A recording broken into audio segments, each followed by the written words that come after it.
Ai, ai. Boa tarde.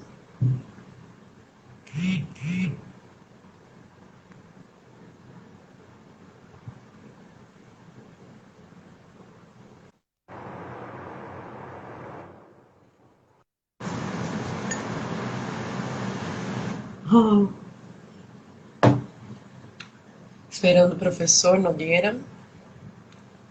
Ele já foi convidado, ele falou que o celular dele travou.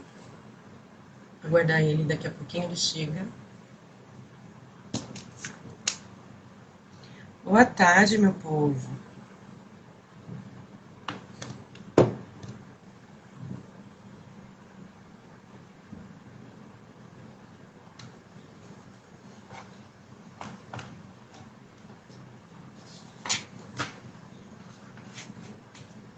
Preparados para a live de hoje? Hoje vai ser uma conversa, na verdade. É um tema que o professor vem pesquisando há muito tempo. Foi um tema também que foi da minha pesquisa de mestrado. A gente não preparou nada especificamente, mas é algo que a gente já vem conversando há muito tempo. Então, vai ser mais uma conversa sobre esse tema.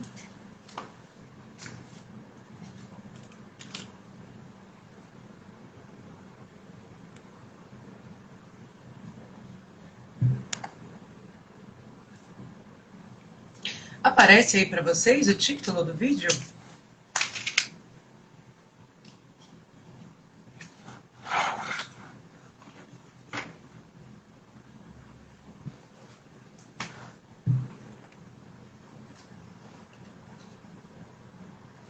Olá!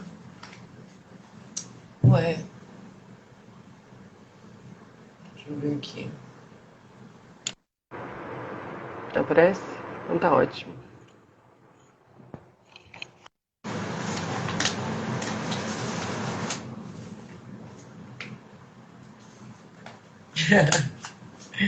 Você tem que se decidir, ou aparece ou não aparece. Oi, prof, eu já te convidei, apareceu aí para você?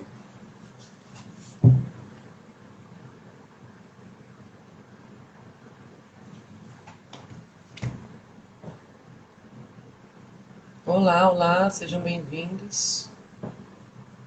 Pede para participar, mas eu já enviei o convite já.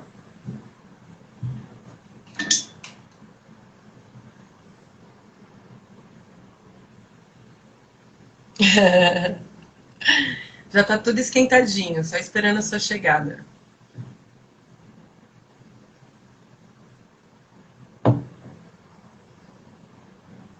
Tá bom, tranquilo.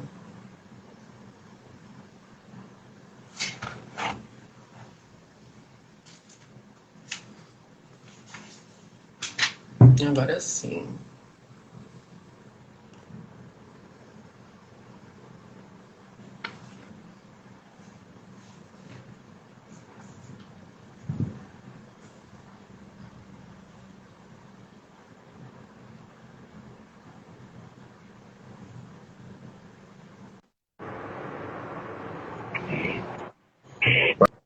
Agora foi. Foi. Agora foi. Fica melhor aqui, melhor ali. Onde está melhor? Onde fica melhor? Veja aí, veja como fica bom para você. Se a qualidade. Qualidade tá. Eu Tá prontei aqui. ótimo. Tá bom aqui? Tá. Mais ou menos. Eu tô ouvindo um Vendo pouco aqui. de eco. Tá começando a chover aqui, não sei se é isso. Acho que ficou legal aqui, né? Tô achando a imagem aqui, né? A Mais ou imagem tá menos, mas tá. excelente. Então vamos embora. Satisfação primeiro agradecer, tá? Acho que a Ariane Coanza é uma pessoa muito querida. Ela é, poxa, é especial. E tô aqui, é seu convite aqui. Eu que ia falar, você que tinha coisa para falar, né? Contar as histórias. Aí agora tô vendo aqui você. Bom, professor, bom, já que o tema hoje é sobre amor, também, né, vai tangenciar a nossa conversa, dizer que eu amo muito a sua vida, estou muito honrada de você estar aqui hoje, fico feliz de você ter aceito o tema. O professor, ele tem umas visões, como a gente conversa, né, mais diplomática, eu sou um pouco mais dura, às vezes, em algumas visões, E a gente vai conversar um pouco sobre romance também, amor, numa perspectiva para pessoas pretas. E, bom, dispensaria a apresentação, mas você quer falar um pouquinho de você, prof? Eu sou um professor, alguém com formação na área de filosofia, estudei um pouco de psicanálise e gosto de literatura, e é um pouco isso. E tenho escrito alguns ensaios. Sim, Então, professor agora está se aventurando na área da terapia também. Então, aqui a gente tem uma área em comum para conversar. sim, tem uma área que eu quase não conto, aí eu fico assim, eu falo muito sobre ela, não estou revelando aqui, né? Eu sabia que você não ia falar, por isso que eu já joguei. Bom, vamos lá. Primeiro, prof, eu queria que, se possível, você falasse um pouco sobre essa ideia de insegurança afetiva, que vem um pouco aí da alusão sobre insegurança alimentar também, né, desse conceito político, e como que você entende que isso perpassa principalmente para pessoas pretas, quando a gente fala sobre afetividade. Então, compreendendo essa expressão de insegurança alimentar, que surge nos anos 80, anos 90, com mais intensidade, fica na ordem do dia no Brasil, em outras regiões do mundo, por que falar de insegurança afetiva? É uma expressão conceitual que eu acredito que ela dá conta de pensar algo, que é entender que os afetos nos alimentam. A gente é alimentado por afetos. Então, de alguma forma, a gente é alimentado justamente pela capacidade de carinho. Tem afetos que são tóxicos. Então, eu concordo muito com a Geni, né, Geni Nunes, que é uma psicóloga, né, guarani, e ela tem trabalhado essa ideia de afetos tóxicos, afetos potáveis, que é uma expressão que faz muito sentido. A gente pode ficar intoxicado de afetos, né? Então, alguns afetos podem ser ruins. Não que existam sentimentos que a gente deve evitar, ou emoções que a gente deve evitar. A gente deve evitar o medo, evitar a tristeza. Elas fazem parte da vida. Agora, a insegurança afetiva é justamente a gente não tem suporte afetivo suficiente para se sustentar. E aí, quando falar de pessoas pretas, o que está em jogo? Uma sociedade racista, inevitavelmente, tem um tipo, vamos dizer assim, tem carência nutricional de afeto. A população preta, a população negra tem carência de afeto, tem jeito. Carência de afetos potáveis. Tem muitos afetos tóxicos que estão em jogo. Então, acho que essa ideia de insegurança afetiva. Sim, eu compacto muito com a ideia da Bell Hooks sobre a gente ter algumas questões transgeracionais a partir do marco da escravidão, que compactua da gente ter traumas que a gente não consegue se relacionar. Tá dando muito eco. Está ouvindo? Está ouvindo? É o trovão. Trovejou aqui, foi trovejou. Não, a minha voz está trovão. voltando. Está voltando. Foi o trovão aqui. Deixa eu ver.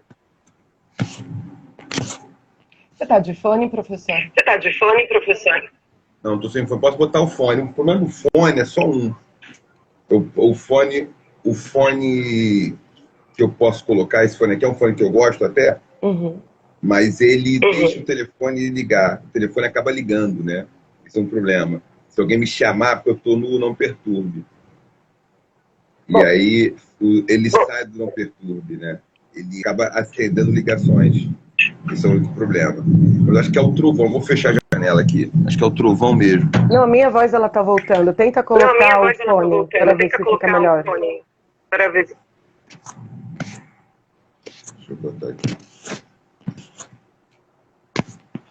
Ligar o Bluetooth.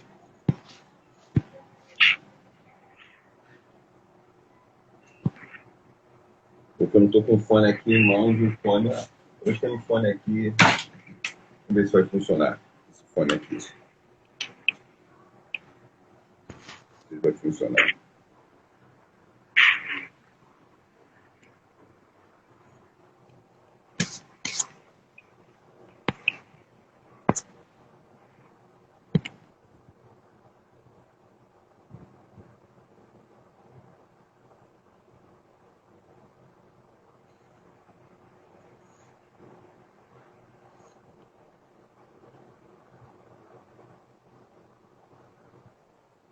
Te ouço. Ah, perfeito. Acho que Sim, agora minha tô voz não ouvindo está aqui, mais tá um lado voltando. só funcionando. Vamos continuar. Ainda nessa ideia de insegurança afetiva, eu compartilho muito a ideia da Bell Hooks que a gente tem traumas transgeracionais, que a partir do marco da escravidão A a gente ideia de. carrega alguns dilemas afetivos. Tá me ouvindo? Tô ouvindo, deu uma picotada agora. Mas vamos lá. Agora tá rolando. Deixa eu ver, pessoal. Tô vou até botar. Eu até botei os dados móveis aqui para não ter problema. Ótimo, perfeito agora, né?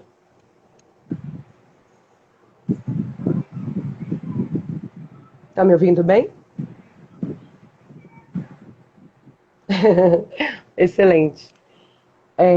E aí, como a Bell Hooks fala ainda naquele texto, Vivendo de Amor, sobre como a gente carrega traumas a partir do marco da escravidão, que é um passado muito recente e é transgeracional e se implica no modo como a gente tem dificuldade de se olhar a partir de uma referência positiva e saudável de autoconhecimento.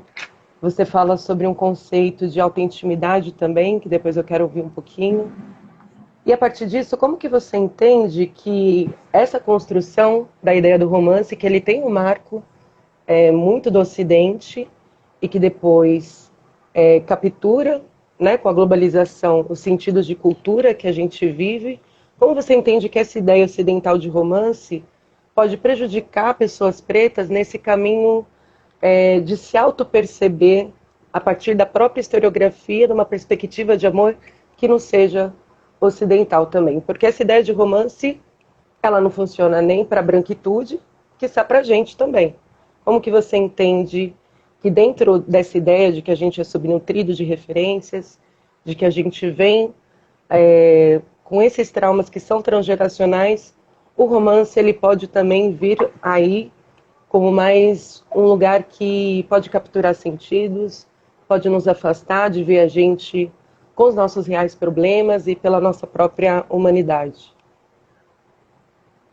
Porque o romance tem, né, quando a gente pensa o romance como um fenômeno que está ligado ao romantismo, ao amor romântico, e aparece nas cenas de novela, nas cenas dos filmes, vamos dizer, do mainstream hollywoodiano, por exemplo, nas novelas brasileiras, dramaturgia. Eles sempre têm uma certa inspiração daquele trovadorismo do século XII, século XIII, Europa Ocidental. Tem muito também de uma aura de Tristão e Isolda, que são personagens que se apaixonam de modo arrebatador. Tem um pouco da tragédia shakespeariana, Romeu e Julieta.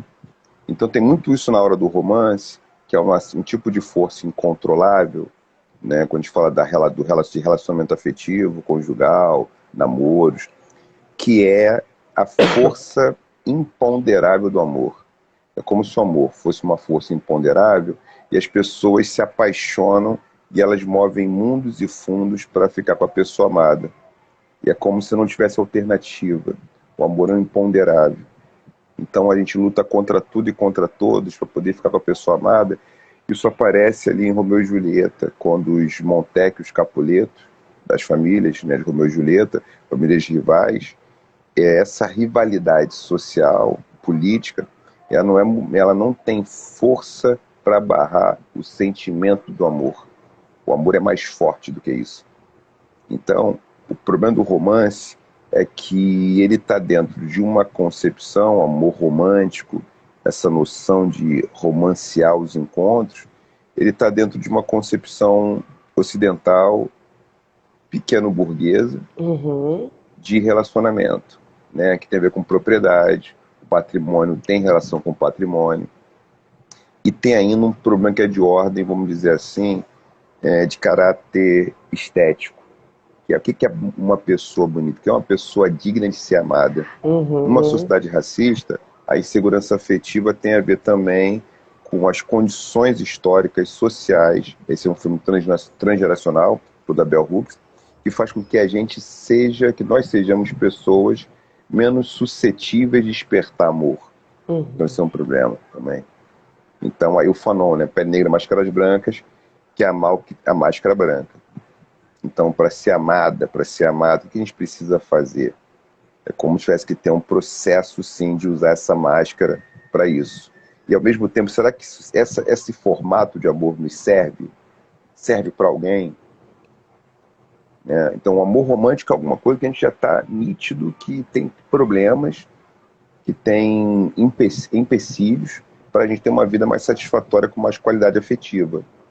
Porque ele coloca uma responsabilidade na pessoa amada pela nossa felicidade. Em última instância, a pessoa amada é responsável, é corresponsável, mas muito pela nossa felicidade. Então, esse é o desafio. É um desafio, eu diria, Niane, pra gente. Perfeito. Você pode falar um pouco, que até no seu livro, inclusive, para quem não sabe, acho que a maioria já sabe, mas o professor lançou um livro recentemente, que se chama Porque Amamos. Lá ele passa por várias alegorias históricas também, de concepções sobre amor, tanto em diversas culturas, quanto em diversos momentos, em marcos civilizatórios também. E eu queria que você falasse um pouco dessa afroperspectiva da Sambufu Somé, sobre o que ela entende de ser o que o romance ocidental propõe a partir da paixão como a meta e como a base de um relacionamento, e como que ela entende que na realidade tem que ser algo construído, né? Falar um pouquinho dessa diferença. Então, porque para a Subonfu Somé isso é importante, né? Ela tem a tradição da Gara, ela traz algo bem impactante.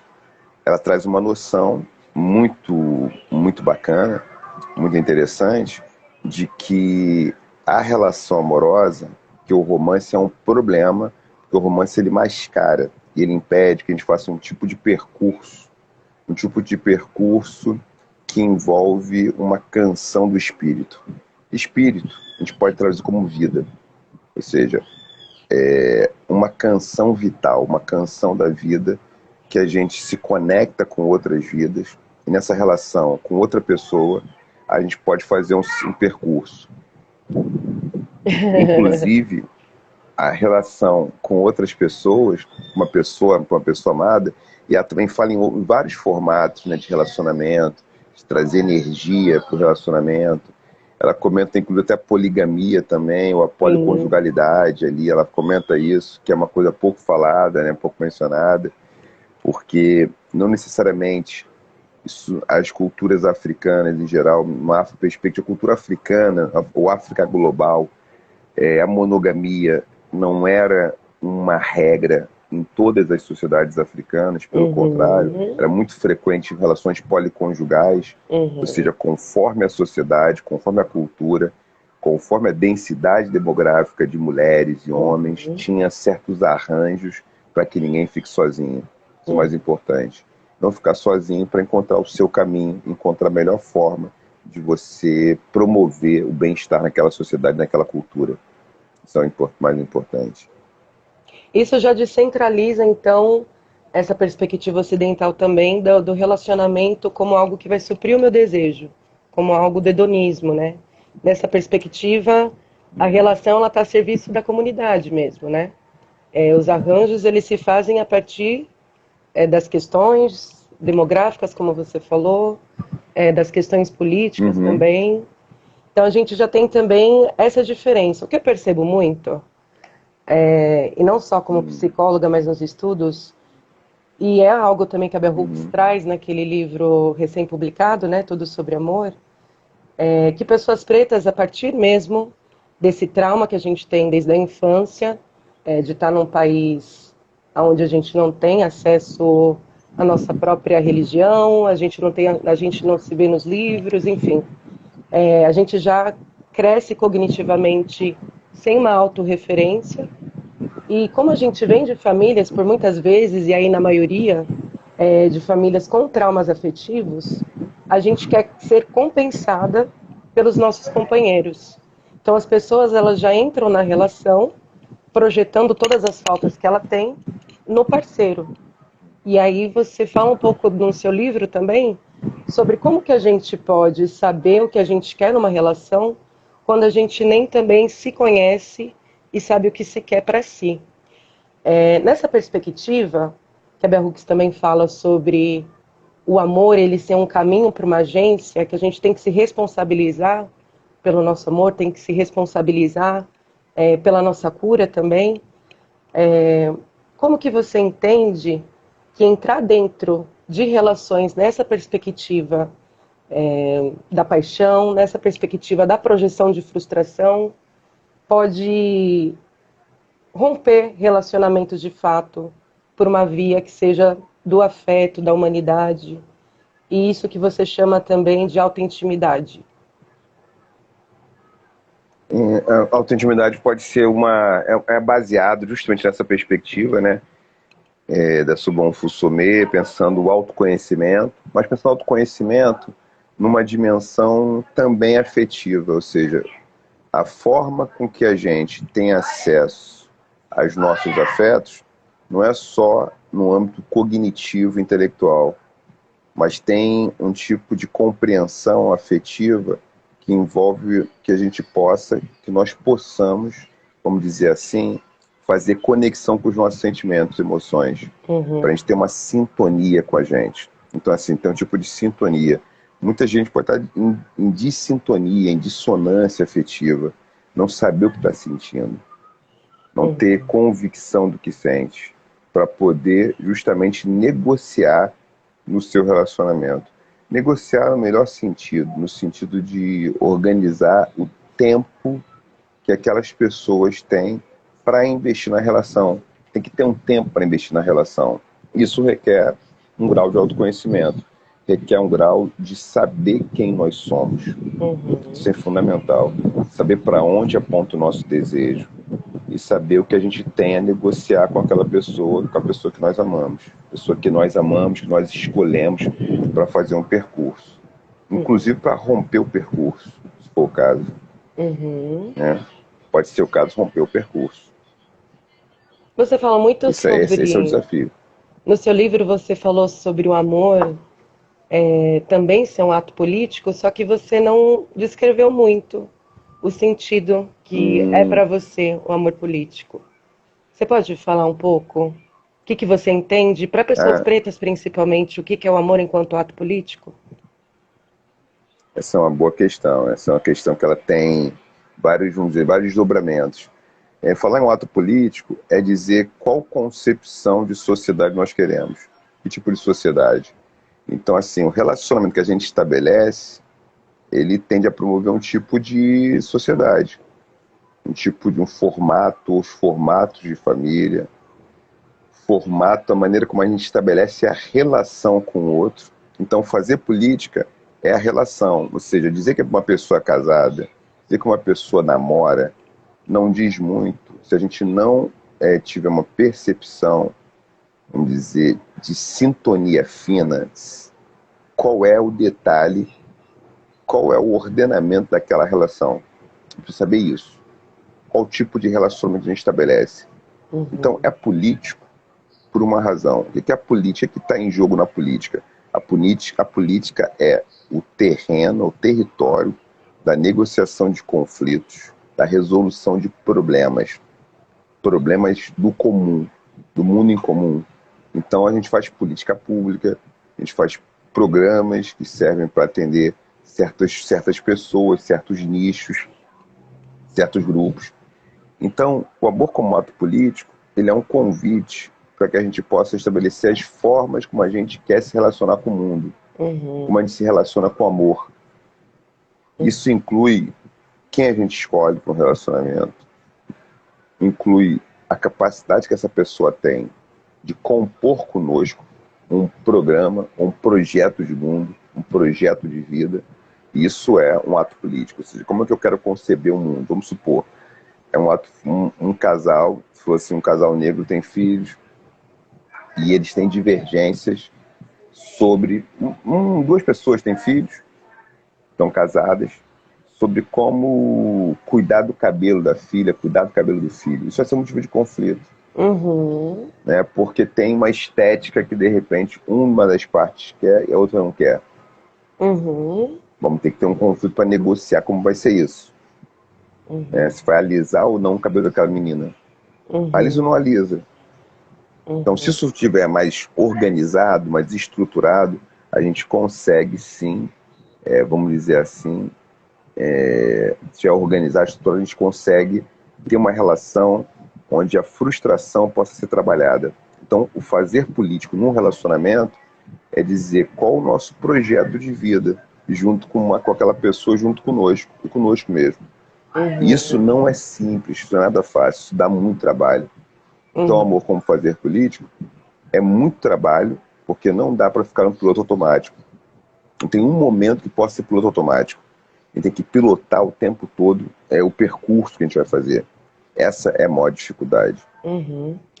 Perfeito. Que já me faz lembrar de um outro tema também que você toca no livro. A Sata Shokura ela já falava que uma mulher revolucionária não pode namorar um homem não revolucionário.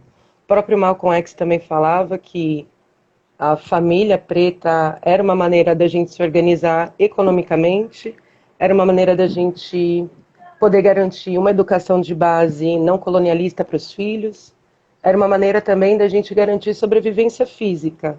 Então ele falava que era importante a gente estar alinhado numa concepção política, numa concepção espiritual, numa concepção religiosa.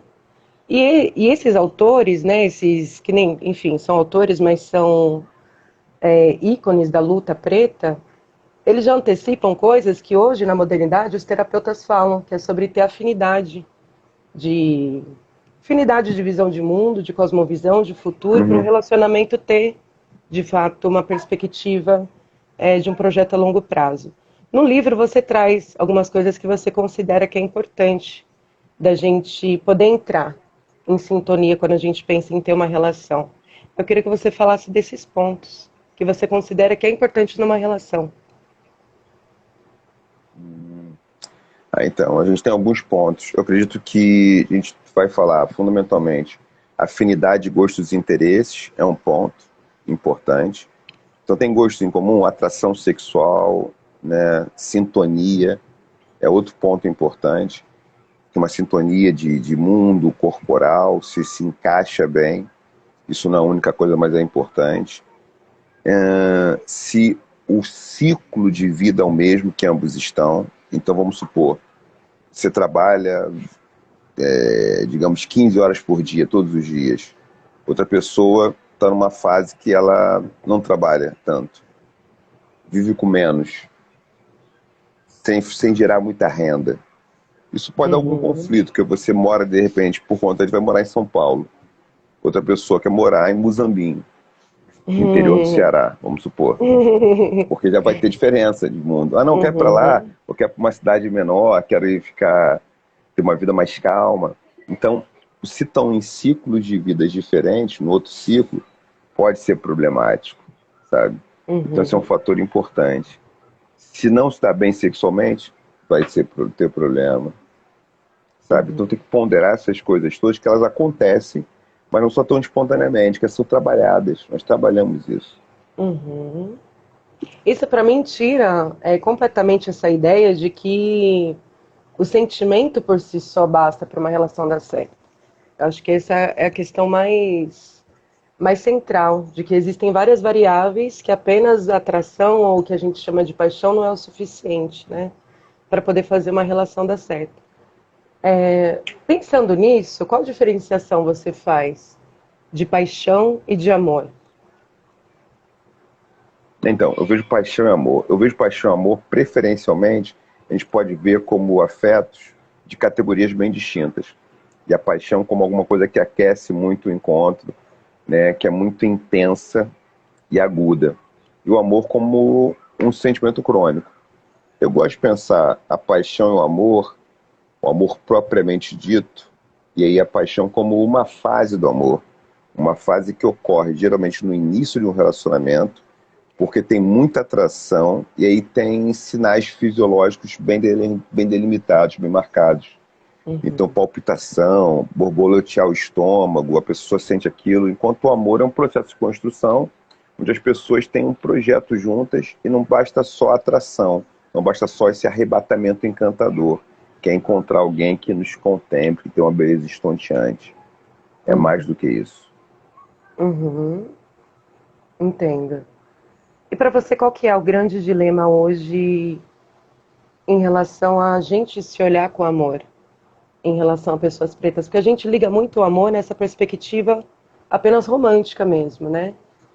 O amor Uhum. como a relação afetiva, como que vai dar sentido para a vida, a relação afetiva como onde a gente vai encontrar uma redenção de todos os traumas que a gente passou, onde a gente vai encontrar felicidade. Você acha que a relação afetiva ela é de fato primordial para nossa, para esse encontro que a gente chama de sentido e de felicidade? Eu diria que sim, porque eu estou entendendo a pensar um mito que eu não trago no livro, mas que num próximo trabalho eu vou trazer esse mito ao Sar e ao Set, que é uma narrativa mítica do Kemet, o Egito Antigo, em que um personagem é dilacerado pelo poder. Uhum, Ele é restaurado pelo amor. O amor restaura. Como o amor tem uma propriedade restaurativa, eu ouso dizer que a gente precisa sim de amor para se manter de pé, para se uhum, manter vivo. Você não consegue se manter vivo, se manter de bem conosco, sem o amor. E uhum, aí é o amor em várias dimensões, isso é importante dizer. Tem o amor que é numa dimensão de relacionamento, de conjugalidade afetiva, e tem uma dimensão do amor que é o encontro que as pessoas têm com elas próprias, com elas mesmas, que tem a ver com autocuidado, tem a ver com a capacidade que a pessoa tem de se importar consigo, de ter um uhum, tempo para ela mesma, o que eu acho que nem sempre conseguimos fazer, mas é esse fundamental. E uhum, tem então a indiferença, o ódio, a tensão, né, que pode ocorrer de uma relação mal ajustada conosco, porque a gente tem um fenômeno que é o auto-ódio, principalmente numa sociedade racista, isso é um problemaço. Então a gente precisa trabalhar uma dimensão do amor, que é a dimensão do autocuidado sempre, que é a dimensão de cuidar de si, a dimensão de olhar para si. Eu lembro, Ariane, que o Michael Jackson, quando antes da morte, mas isso muitos anos antes, ele ficou muito tempo sem se olhar no espelho, uhum, não conseguia encarar. uhum, Sim, ele tinha uma sensação de mal-estar, de indisposição em olhar a si mesmo no espelho. Isso dá uhum, para a gente compreender. Isso dá a entender que é um auto-ódio ele praticado. uhum. Perfeito. Eu tenho uma ideia, e é algo que eu também ainda não trabalhei muito bem. Estou pensando, estou pesquisando, mas nesses quase 10 anos que eu estou estudando ativamente na psicologia e alguns anos atuando, eu tinha uma ideia de que, para a gente poder transformar uma ideia, isso anterior à psicologia ainda, eu tinha uma ideia que a gente conseguiria transformar a ideia de alguém através da razão lógica. Eu tinha uma ideia de que se a gente chegasse para alguém, apresentasse dados Tá? estatísticos, apresentasse uma narrativa histórica. Está conseguindo ouvir? Estou ouvindo bem. Você falou dos dados estatísticos, narrativa Isso. histórica. A gente, pela via da lógica e pela via do convencimento, da argumentação, seria capaz de mudar o comportamento ou a visão de mundo de alguém. E agora, nesses quase 10 anos, eu já tenho uma outra ideia. Eu tenho uma ideia de que, frente a uma disputa que a gente tem de narrativas, a gente só muda alguém se a gente conseguir tocar a sensibilidade desse alguém. Entendendo que a gente tem frustrações enquanto pessoas pretas, eu entendo a política como uma disputa de narrativa de trauma.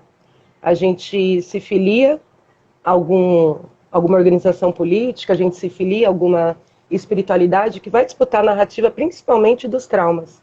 Não tanto num lugar de potência, mas num lugar de preencher lacuna.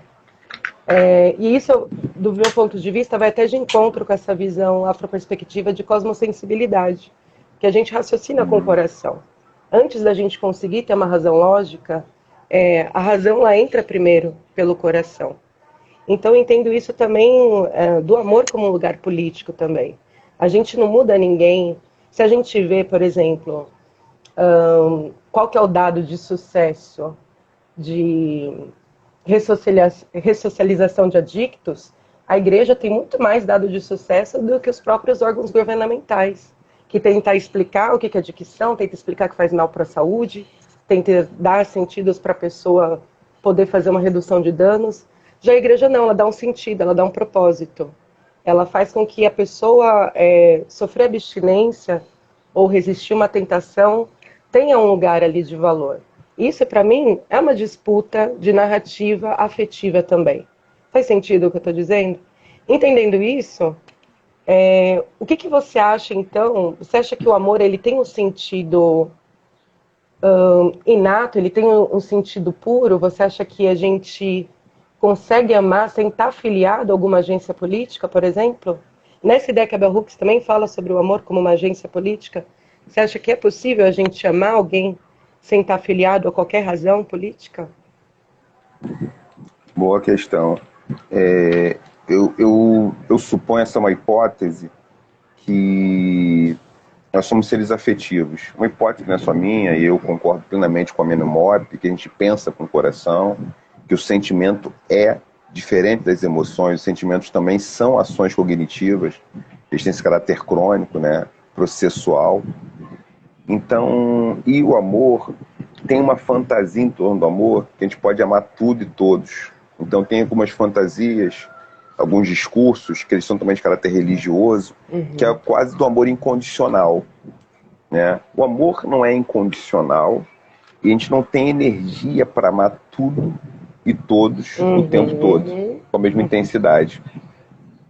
E fatalmente a gente tem uma vinculação, a gente se vincula a alguma coisa. Pega pra mim lá. Pega pra mim, por favor. Pega mais pra mim lá. Pega lá, por favor. Obrigado, filho. Pra pegar um copo d'água. Então, como é que eu vejo? Que a gente tem, sem dúvida nenhuma, tem um horizonte de organização, de pensamento, organização afetiva, e a gente estabelece vínculo com esse horizonte. Então tem uma agência afetiva. Não dá para supor que a gente fique desvinculado de um horizonte intelectual, de um horizonte afetivo e político. Esse horizonte afetivo, intelectual e político, algumas instituições sabem capitalizar em cima dele. Você comentou que a gente teve um movimento muito forte nos anos 70, 80, principalmente 80 e 90 foram um boom, né? Os anos 2000 isso foi se consolidando, de igrejas evangélicas, né, pentecostais, neopentecostais, e tem sentido porque elas foram capazes de fazer um projeto de acolhimento. Esse acolhimento foi muito mais eficiente do que um discurso, e elas têm um papel político, obviamente, mas que um discurso puramente político de instituições como os sindicatos, por exemplo, ou o partido político. Então, a gente precisa compreender, isso foi um fator que é importante, e a gente tem que compreender que a nossa compreensão do mundo, as nossas escolhas, elas não se dão apenas a partir do nosso repertório intelectual, ou a partir de uma compreensão das coisas. Mas tem uma dimensão que é de uma adesão, que é uma transferência emocional, que é de sentimento. A própria transferência que acontece na clínica, né, a identificação, a gente fazer processo de identificação. Então a gente está sempre mexendo com a energia afetiva. O que é de mais poderoso são as crenças. Então só o discurso intelectual ele não dá conta puramente. A gente tem adesão de outra maneira. Então as pessoas vão fazer suas escolhas políticas baseadas também nas suas identificações emocionais, sem dúvida nenhuma. E isso é importante. E o amor é uma moeda de troca muito forte, porque ao mesmo tempo que é uma moeda de troca muito forte, eu suponho, esse é um entendimento, que o ódio é uma energia que ela incendeia muito rápido. Então é muito mais fácil, em certa medida, ainda que a gente fale de amor, a gente unir pessoas em torno do ódio de um inimigo comum do que em torno do amor para construir alguma coisa. Porque destruir é mais fácil que construir. Então, mas você acha esse é que um o ódio processo. não pode construir também? Pode. Boa, o ódio constrói. Mas que a raiva constrói melhor. Eu acho que o ódio talvez seja mais destrutivo. Acho que a raiva constrói melhor. A raiva melhor que o ódio. Eu tô pensando assim, a raiva como uma emoção, né? E o ódio como um sentimento que ele é mais destrutivo de fato, né? Ele leva a colapsar, leva ao limite, né? Ao limite da eliminação do outro. enquanto a raiva estabelece um limite, e ela diz, inclusive, que a nossa capacidade de amar não é irrestrita. Tem coisas que nós não aceitamos. Isso é bom da raiva. É bom saber lidar com a sua raiva. Para dizer, isso aqui é o meu limite, eu não quero mais isso. Eu não preciso disso, eu não suporto tal eu coisa. acho que a raiva, Então a raiva é muito importante. Acho que a raiva é a expressão do limite da dignidade também. Uma pessoa que não tem raiva, ela não tem auto-amor também. Eu acho que é uma expressão... É como a gente direciona as emoções e os sentimentos, não necessariamente o valor inato deles, entende? Ainda nessa linha, eu também tenho essa... A partir dessa ideia da Bell Hooks mesmo, sobre a gente ser frustrado e traumatizado pelo racismo, e da gente querer ser compensado nas nossas relações. Eu vejo muitas pessoas entrando em relacionamentos, exigindo do outro o que não se tem, querendo que o outro dê para ela, o que ela mesmo não dá para o outro, ou que ela não dá a si mesmo. É um lugar passivo sobre as relações. É esse lugar, não sei se você comenta isso no livro, mas de se querer ser objeto de desejo do outro, mas não se entender como alguém que produz sentido para si mesmo, no amor, né? E aí, do meu ponto de vista, se a gente entende que a gente tem traumas marcados pelo racismo, que é estruturado politicamente, na maioria das vezes, na vida adulta, do meu ponto de vista, lidar com nossos traumas individualmente, dar uma narrativa que seja propositiva coletivamente, é um compromisso que a gente tem. Compromisso ancestral também, de não jogar na conta do outro o que é meu. Porque daí a gente começa a fazer generalizações que, quando a gente vai olhar estatisticamente, não se vale tanto. Quando a gente fala de traumas individuais, a gente tem a tendência de achar que o mundo é a partir dos meus traumas. E não. Quando a gente fala de racismo, ele captura todas as pessoas pretas, e aí se é mais retinta, se é mais claro, se é homem, se é mulher, se é trans, enfim. Vai capturar cada variedade dessa diversidade preta de uma maneira, mas todas, do meu ponto de vista, indo para o mesmo sentido, que é o que o Abdias vai dizer do genocídio, né? Como que você entende, e ainda nessa perspectiva que eu estou trazendo da Bell Hooks, desse lugar da frustração como grande marcador que se inicia relações para pessoas pretas, como que você entende que a gente pode usar, então, essa ideia de amor que você traz como ação, partilhando essa ideia da Bell Hooks, como política, como que a gente pode não esperar do outro, como a gente pode dar esse movimento? E aí, do seu ponto de vista mesmo, enquanto Renato Nogueira, o que você vê, o que você sente? O amor, se eu entendi bem, né? Tentar resumir. Você está pensando assim, como é que a gente usa o amor para fazer política? Seria um pouco isso, em certa medida? Como ou que não? a gente usa o amor para esse movimento de cura mesmo, né? Esse movimento de... Porque é isso, se a gente não cura nossos traumas, a gente confunde amor com projeção de frustração. É muita gente frustrada dizendo que ama. Como a gente consegue identificar o que é fantasia e do que é o amor? Eu acho que passa fundamentalmente por um autoconhecimento, por uma autointimidade. Passa pela pessoa reconhecer os seus limites, as suas fronteiras e não projetar no outro. Então, ou seja, projeção de frustração se confunde realmente, é bom essa formulação que você faz, né? Porque se confunde com você projeta a sua frustração e você reconhece que o outro poderia, então, tamponar isso. Mas não consegue, tanto que em algum momento aquele que você amava passa a odiar. Aquela pessoa que você queria fusionar com ela, parece que ela não te dá mais o que você precisa, porque aquela paixão vai acabando, vai sendo aplacada pela realidade. Eu suponho que a gente precisa fundamentalmente de uma conexão com a gente,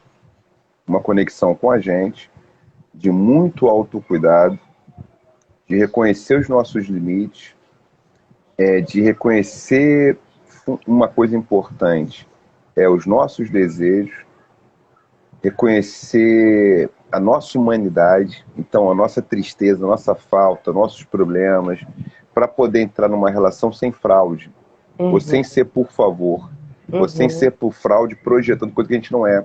Uhum. Porque a gente tende a dizer para o outro, até para poder ser uma pessoa amada, que a gente tem mais a dar do que tem. Então você promete o céu, promete a lua. Essa fantasia de Uhum. prometer a lua, né? Tem canções, né, Nossa, professor, românticas. eu ri tanto no seu livro quando você fala, Uhum. a gente começa na lua de mel e termina no inferno. Nossa, eu ri tanto. E tem a ver Porque sobre é isso, isso, né? acredita que tem. Você tá na lua de mel e daqui a pouco o troço é infernal. Que a pessoa não te deu o que você imaginava. Projeção de frustração. Você quer que a pessoa te dê algo que não pode dar. Porque Uhum. você está apostando que vai ter algo que vai ser a fonte. Então, essa é uma questão que eu acho que é interessante, que o Nego Bispo, estive conversando com ele essa semana agora, né? Ele estava aqui no Rio e tal, aí fui tomar café com ele, almoçar com ele. E a gente falava sobre relacionamento, sobre muitas coisas, um bate-papo, até tá uma filmagem meio mambembe, mas quero que depois for colocar no ar, um bate-papo, né? Não ficou muito bom, só tem uma tomada só, um take só, assim, a gente conversando 40 minutos, 50 minutos. Eu, ele, o André e o João Artigo, né? O André da medicina social e tal. E aí o que acontece? Voltando nessa questão, o que eu vejo? A gente precisa ter uma consciência de que não tem uma chave mágica encantada. Então o relacionamento amoroso passou a ser chave mágica da felicidade. As pessoas acreditam que essa é a chave mágica. Você vai encontrar alguém, essa pessoa vai te trazer a felicidade plena e suprema. E está tudo resolvido. Uhum. Porque a gente viveu feliz para sempre. E viveram felizes para sempre. E aí não, é mais complicado do que isso, né? É mais Uhum. complexo do que isso. Total. É muito mais complexo do que isso. Eu vou agora, como a gente está relativamente próximo do fim, eu vou trazer algumas Uhum, perguntas. Eu abri a caixinha, divulguei que a gente ia uhum, conversar, abri a caixinha para a galera perguntar. E apareceram muitas perguntas sobre poligamia e poliginia. E como que hum, você entendia, de uma perspectiva, de uma afroperspectiva, claro, esses sentidos de amor em arranjos não monogâmicos. E aí, você no seu livro você fala um uhum, pouco, né, sobre poliamor, uhum. poligamia e tal. Gostaria que você falasse um pouquinho numa afroperspectiva, porque eu vejo, enfim, como eu sempre falo, a disputa de sentido é uma disputa política, então psicologia, do meu ponto de vista, é intencionalmente política, e eu vejo um movimento muito de ocidentalizar essa narrativa do poliamor como uma invenção ocidental, né? Algo que é livre, fluido, e não se leva em consideração Não, dá mais experiências água. africanas. Então, eu queria que você falasse um pouquinho do ponto de vista africano sobre o poliamor, sobre a poliginia e o amor nisso. Como é que a gente vê, né? Então, é uma questão, o bispo, né, ele tem dito algo que ele faz uma crítica à cosmovisão eurocristã monoteísta. Ele diz que a visão cristã politeísta não tem nada contra, né? Ele entende que os monoteísmos, os monismos são os problemas, né? É onde está o problema. O que Uhum. ocorre? Que a gente pode pensar o seguinte: as pessoas se apaixonam por alguém e tem um tempo que aquela paixão ela cria um vínculo muito especial, mas fatalmente tem outras pessoas bonitas, outras pessoas interessantes que aparecem no mundo e que são desejáveis, que as pessoas desejam. Obviamente, por uma convenção social, a monogamia ela parece funcionar muito bem porque ela combina patrimônio e matrimônio. Ela combina um Uhum. projeto, né, Uhum. de construção familiar burguesa, onde a gente consegue se organizar a vida. Então, isso é um fator. O que vai Uhum. acontecer? A gente não vai deixar de desejar sexualmente outras pessoas, porque você está uma pessoa casada, achar pessoas interessantes, né? Uhum. Ou até se apaixonar eventualmente, né? Ou Uhum. não eventualmente. Agora, qual o critério de manter um relacionamento? Como é que a gente fez durante muito tempo, na mononormatividade? As pessoas têm uma certa cultura da hipocrisia, que é as pessoas mantêm relações paralelas, relações extra-par conjugal formal, sem contar. E Uhum. muitas vezes são descobertas, né? Uhum. Eu vejo hoje redes sociais com várias tretas, vários problemas, Um caos. mulheres Um acusando, caos. acusações, o caos, né? Falando, não, ele me enganou porque ele não falou que era casado, ela aquilo, outro, ela Uhum. foi fraude sexual. né, cometeu fraude. Como acontece com as sociedades africanas, e aí a gente tem que pensar como é que transpõe isso, né, na diáspora. Isso. Mesmo nas sociedades africanas, quanto à colonização, isso se tornou um problema, não é fácil. É que tem uma, na Sobonfu-Somé, a comunidade entende que ninguém pode ficar só, né? Que não é saudável, vamos dizer, não é interessante que uma pessoa fique sozinha aos 30 anos, por exemplo, né? Esteja sozinha, sem uma parceira, um parceiro. E a comunidade, ela vai criando arranjos policonjugais para que as pessoas possam estabelecer um relacionamento. Ou mais de um relacionamento, conforme a densidade, etc. O que acontece? Tem formações familiares. Tem formações familiares. Você vai formar família, um núcleo familiar. Isso pode variar. Lógico, a poligenia é menos comum, a poligamia, né?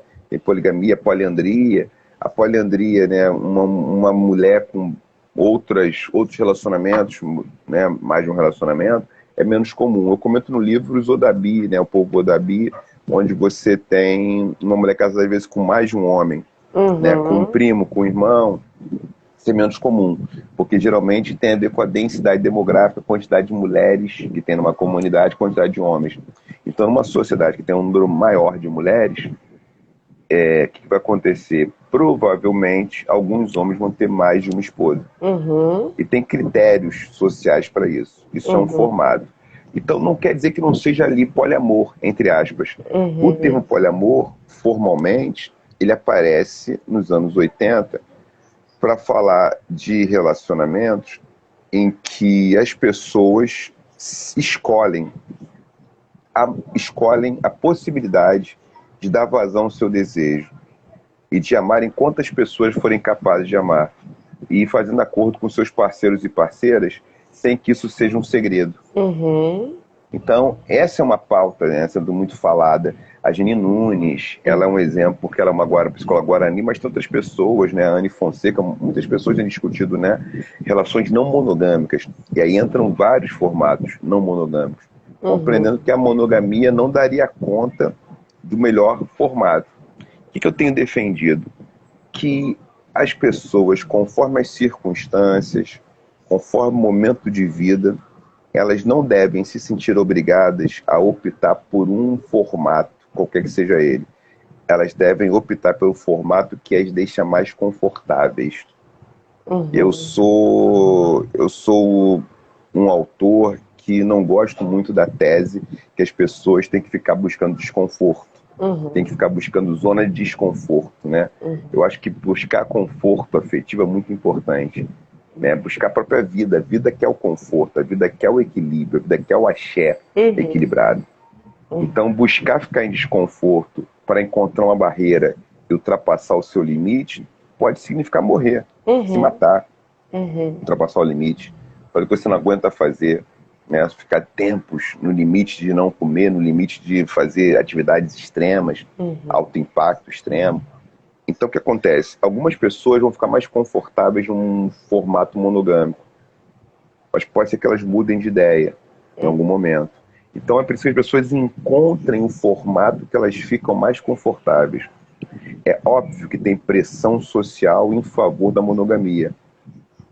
Até porque a monogamia, ela combina muito com o estabelecimento de patrimônio. E para pessoas pretas, convenhamos, a gente está defasado economicamente. Eu vejo a monogamia para pessoas pretas como uma estratégia de acúmulo mesmo de capital, entende? Como um acordo estratégico. Como é que você vai dar herança para filhos pretos se você não faz um acordo? Eu vejo que essa poliafetividade, ela é muito mais possível para pessoas brancas porque elas já estão no status de dominação econômica. Então elas podem circular sem se preocupar muito com herança. Porque elas têm acesso à saúde pública, têm acesso à educação, elas não precisam se salvaguardar, né, economicamente. Então eu vejo como uma estratégia, né? Se a gente olha o amor só pela via disso, de saciar um desejo, a gente não olha tanta estratégia política que tem por trás também. nesse sentido. Faz sentido para você? Faz uma boa formulação. Uma formulação para todo mundo, no final das contas, né? Porque é isso, você garante patrimônio, você garante que as pessoas tenham mais, vai dizer, condições, inclusive, de organizar suas frustrações e traumas. Exatamente. Talvez com mais segurança afetiva. Perfeito. Porque elas têm um suporte, podem ter um suporte emocional mais organizado, que tem relação direta com uma família que consegue dar essa sustentação. Perfeito. Que passa também não só pelo financeiro, mas passa pelo financeiro, passa pelo tempo que os pais têm com essas crianças, mães, pais, qual formato for, independente do casal que for, mas tem ali duas pessoas, no caso da monogamia, que elas conseguem dar suporte para as crianças. Poligamia isso também. Fortalece. Poligamia também, se for num formato familiar. Isso, exato. O formato familiar ajuda muito isso para as crianças. Para as crianças. Então, essa é uma intenção, essa é uma diferença. Para a família, tem essa diferença. Então, assim, tem questões de ordem pragmática, né? Se for de patrimônio, ordem pragmática. Você precisa, muitas vezes, ter recurso para garantir saúde com qualidade, né, educação para essa criança. E se uma pessoa não consegue se organizar para fazer isso, você consegue, essa criança vai ter menos oportunidade. Exato. Né? E essa educação, saúde, então é isso. Monogamia também tem isso. Monogamia, ela tem relação com isso, sim. Relação com produção de patrimônio. Perfeito. Não tem jeito. Bom, eu vou para a última questão, antes da gente ir aí para o encerramento. E, né, como tá muito tranquila, eu vou para um assunto mais polêmico, né? A gente tem que entrar em uma polêmica também. Cara, se eu souber falar sobre isso, eu não sei se eu tenho condição. Mais de 100 pessoas aqui na live aí. Lógico que tem, professor, lógico que tem. Se você achar que é muito polêmico, dá aquelas suas explicações. Mas, vamos ver. Né? Enfim, vamos lá. Vamos ver se eu tenho condição. Agora, quando falou, já sei que... Eu vejo... Você já até sabe, né, o que é. Eu vejo um movimento muito... Ainda pensando sobre o racismo, né, e pensando o genocídio, enfim, eu vejo o amor como uma radicalidade da humanidade. Se você é humano, você ama. O amor é uma base também para a felicidade. Eu vejo a felicidade como um compromisso ancestral de vida também. É o que eu partilho espiritualmente da ideia. E uma pessoa que não ama, do meu ponto de vista, é uma pessoa desprovida de humanidade. E eu vejo uma narrativa que legitima muito o amor como uma experiência legítima de mulheres negras e o homem preto como uma antítese do amor. Como se o homem preto fosse incapaz de amar, não sofresse por amor, não quisesse também seguridade afetiva. E eu vejo esse discurso crescendo muito no meio acadêmico também. Sobre mulheres serem passivas e elas têm deficiência afetiva e os homens os vilões, que não amam. Obviamente que eu entendo que tem aí requisitos do patriarcado, requisitos do machismo, da reprodução de machismo, mas ainda assim, como que você entende esse movimento de não legitimar o amor para a experiência de homens pretos? Como que é isso para você? Eu acho que isso é uma questão muito séria, né? Muito séria, muito grave, que tem a ver com racismo, tem a ver com temas assim, que a gente não vai esgotar esse tema aqui agora, né? Mas eu entendo que tem relação com uma produção de um inimigo público. Boa. Numa sociedade racista, tem um inimigo público produzido. Esse inimigo público, ele é esse homem preto. Né? Tanto que é quem mais sofre violência. A gente teve casos agora, o Iago foi morto há pouco tempo, o Durval Lourenço, filho, foi morto, o Moise foi morto, nas frentes, né, filmaram a morte desses homens, como homens negros que foram mortos, né? Então, como é que eu percebo? Alguém falou assim, caramba, dá medo, né? Ou alguém disse assim, poxa, fiquei preocupado que ele fosse um assaltante. Então, esse homem que parece um perigo constante... Mas por que você acha que as mulheres pretas estão salvaguardas dessa narrativa? Por que os homens? Porque os homens são a antítese do amor. Eu acho que as mulheres pretas, elas podem sofrer violência doméstica, sim, sofrem bastante. Homens pretos também, crianças. Violência contra meninos, estatisticamente, entre famílias pretas, é gigantesco. Mulheres também são agressoras. Mas por que a experiência do amor... Sim. Lógico, tem um feminicídio, que é uma questão, né, que é um problema, muitos homens matam por amor. Agora, tem um discurso que eu acho que é importante, você colocou aqui, ponderar, pra gente poder fazer esse debate, né? E aí, lógico, tem as contribuições dos estudos feministas para esses debates também, né? Que a gente, isso aí vai ser um tema, a gente vai esgotar isso agora, vai voltar isso, outra live, né? Pelo tempo, está terminando agora o nosso tempo de debate. Porque como que eu vejo?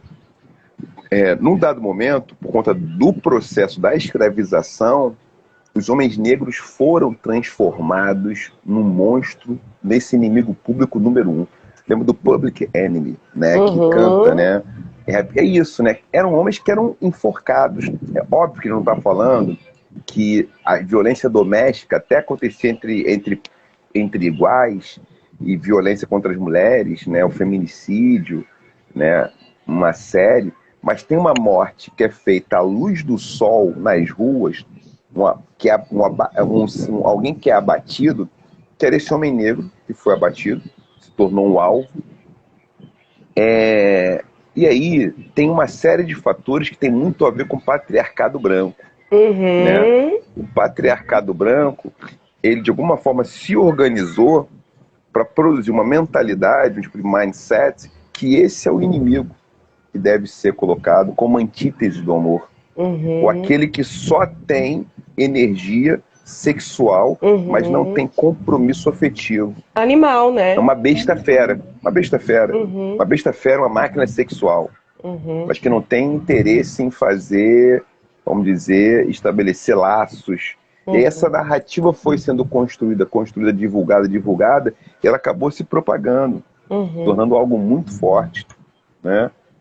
E não entender as complexidades das responsabilidades no interior das relações, né? Porque não são, assim, óbvio que tem homens negros que seduzem e abandonam. Sem dúvidas. A relação heterossexual. Gente, né? Tem Gente, branco, tem japonês. Como tem homens brancos que fazem isso, por exemplo, isso aí. Tem... Perfeito. Isso aí. Então esse é o problema do racismo. O problema do racismo é generalizar. É colocar, então, se um homem negro ele teve um comportamento de sedução e abandono, é possível que uma pessoa faça aí logo uma livre associação, generalização, que pegue a parte e vá para o todo. Exato. Não, todos os homens negros são sedutores e abandonam após a sedução. Não, muitos homens fazem isso. Tem mulheres que fazem isso também. Porque não é só a relação hétero que existe, né? Mulher-mulher, homem-homem. Sim. As relações, LGBTIQIA+, também têm esses formatos. Vai variar. É óbvio que numa sociedade patriarcal, né, tudo indica que os homens têm um poder de troca maior, na média, que tem esse poder maior, são que o homem negro tem do patriarcado? Ele não detém a grana, não detém o poder, ele é preso, ele é assassinado. Não, esse poder não. Ele não ganha benefício da estrutura patriarcal. A não ser essa animalização dos afetos. O acesso, sim. O acesso a tem uma mentalidade em torno dele como uma máquina de sexo. E aí esse discurso ele acaba projetando uma certa fantasia, uma certa perversão em torno desse homem negro, que também, óbvio, que tem uma perversão da sexualização sobre as mulheres negras, sem dúvida nenhuma, sobre esse corpo, né?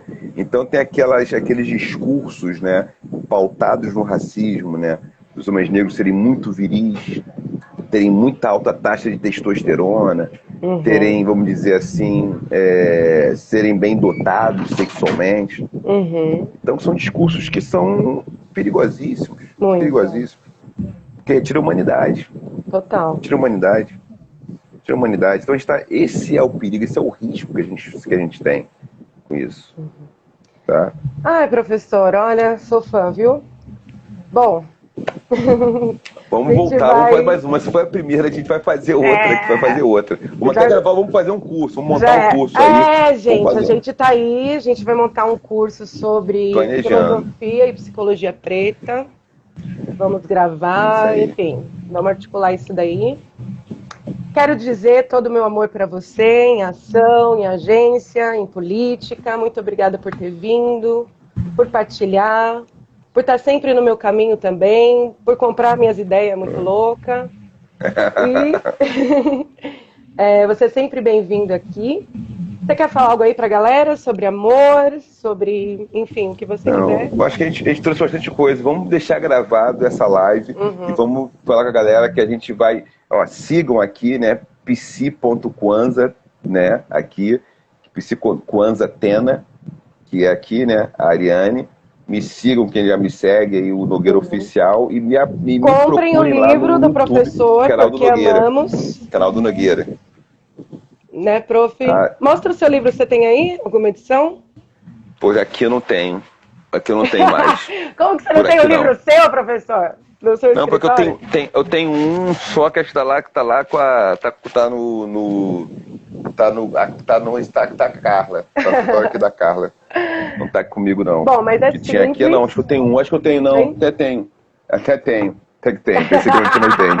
Até que eu tenho. Mostra aí, porque amamos. Tenho aqui. Eu li numa sentada, 3 horinhas, devorei o livro, muito bom. Incrível. Livro suave, né? Sim, mas, enfim, suave. A sua escrita é muito acessível e é uma das coisas que eu mais admiro, como você consegue traduzir coisas complexas de uma maneira inteligível. Sou sua fã. Obrigada, professor. Ok, querida. Até muito a próxima. Vou ver agora como é que eu salvo isso daqui. E a gente mantém contato. Valeu para quem ficou, não consegui ler. Pede para compartilhar, você compartilha e salva. Compartilhem, sigam o professor. Espero que tenham gostado. Depois vocês comentam. Eu vou tentar salvar, hein, gente. Eu encerro e salvo, é isso, né? Você compartilha aqui. Você encerra e tem lá, compartilhar, pede pra você dar um nome. Fechou. Aí você dá um nome e salva. Gente, eu não consegui ler o que vocês falaram. Foi a Ariane convida Nogueira. Foi a Ariane convida Nogueira. A Nogueira convida a Ariane convida Nogueira. Nossa, professor, eu acho incrível como a gente é muito mal organizado e as coisas dão certo, né? A gente vai no caminho, a gente vai fazendo o negócio. A gente vai indo assim, dá certo. Fechou. Então, gente, vocês comentem, eu vou compartilhar na minha página. Aí você compartilha lá também na sua página, professor, lá no Story. E aí vocês comentam embaixo que eu não consegui ler aqui na dinâmica da conversa. Obrigada para quem ficou, obrigada, professor. Grande beijo. Até mais. Até mais, querida. Tchau, tchau. Tchau, tchau.